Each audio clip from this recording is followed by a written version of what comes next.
চলো হে মোহাম্মদ সাল্লাল্লাহু আলাইহি ওয়াসাল্লাম, আল্লাহ তোমাকে সর্বোচ্চ আসমানে দেখতে চান। আর এরা কারা হে জিব্রাইল? এরা হলো সুদখোর। এটি মহাবিশ্বের অন্যতম শ্রেষ্ঠ ভ্রমণ। আর ইনি কে হে জিব্রাইল? ইনি তোমার ভাই মুসা। এটি আল্লাহর পবিত্রতম সৃষ্টির অন্যতম শ্রেষ্ঠ মুজিজা। এটি ইসরা ও মেরাজের ভ্রমণ।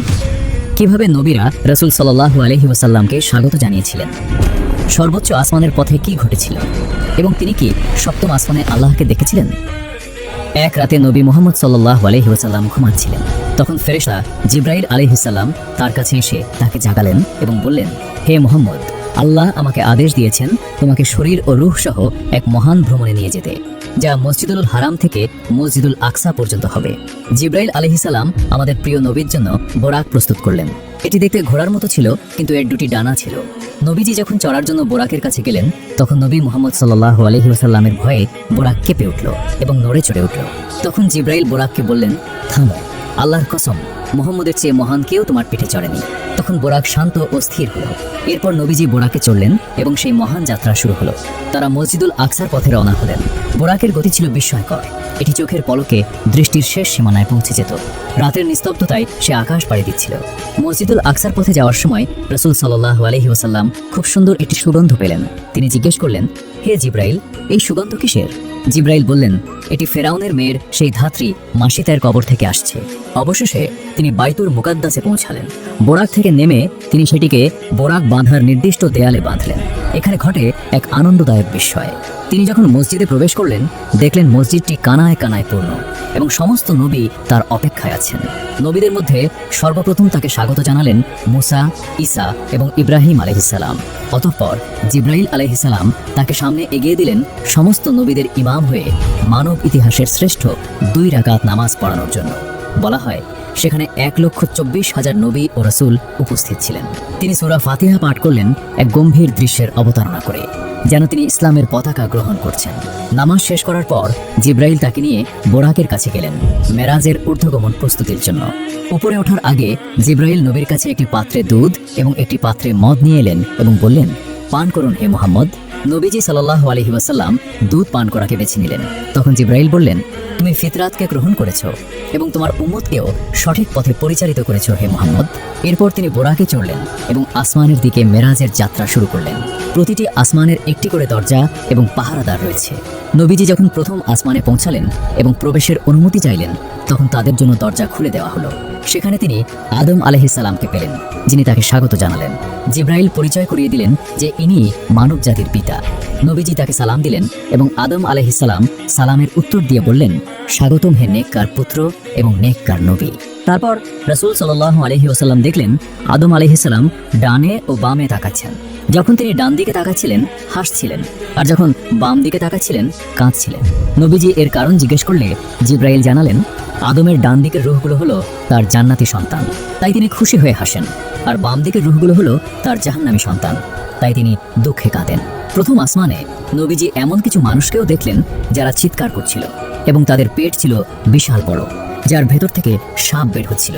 নবীজি জিজ্ঞেস করলেন, এরা কারা হে জিব্রাইল? জিব্রাইল উত্তর দিলেন, এরা হলো তারা যারা সুদ খেত হে মুহাম্মদ। এরপর তারা দ্বিতীয় আসমানে উঠলেন। সেখানে ছিলেন ঈসা আলাইহিস সালাম ও ইয়াহইয়া আলাইহিস সালাম। তারা নবীজিকে স্বাগত জানালেন, কিন্তু সেখানে নবীজি এমন কিছু নারীকে দেখলেন যাদের চুল ধরে ঝুলিয়ে রাখা হয়েছে।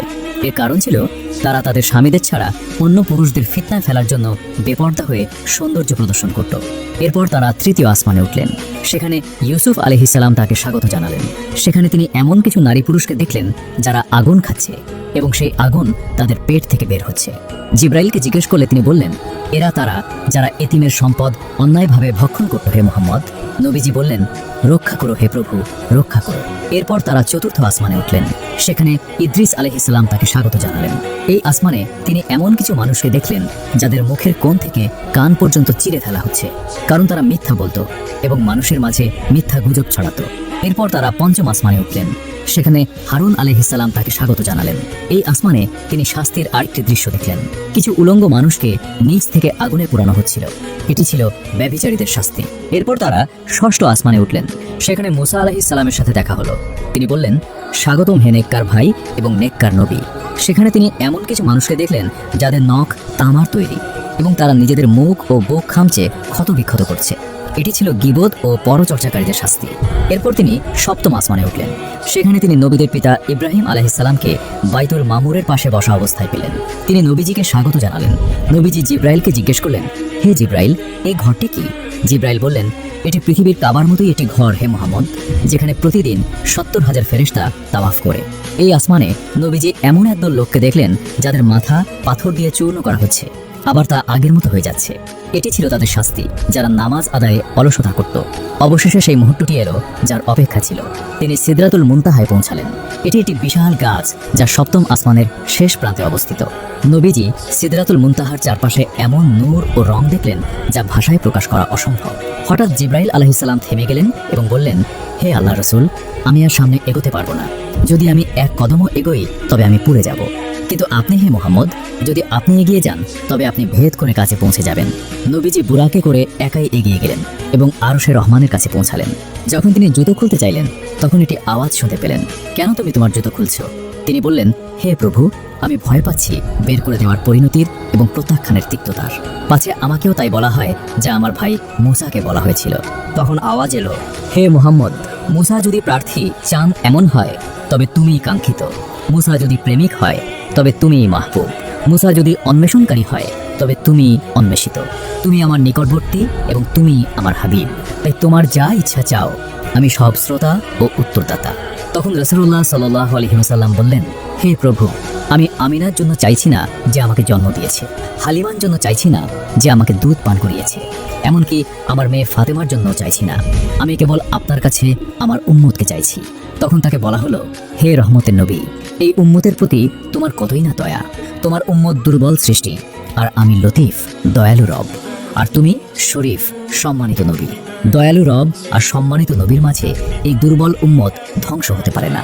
আমার ইজ্জত ও জালালিয়াতের কসম, কিয়ামতের দিন আমি বিষয়টিকে আমার ও তোমার মাঝে দুই ভাগে ভাগ করে দেব। তুমি বলবে আমার উম্মত, আমার উম্মত, আর আমি বলবো আমার রহমত, আমার রহমত। সেই উজ্জ্বল পূর্ণিমার চাঁদ এবং প্রদীপ্ত প্রদীপের নবীজির ওপর দরুদ পাঠ করুন।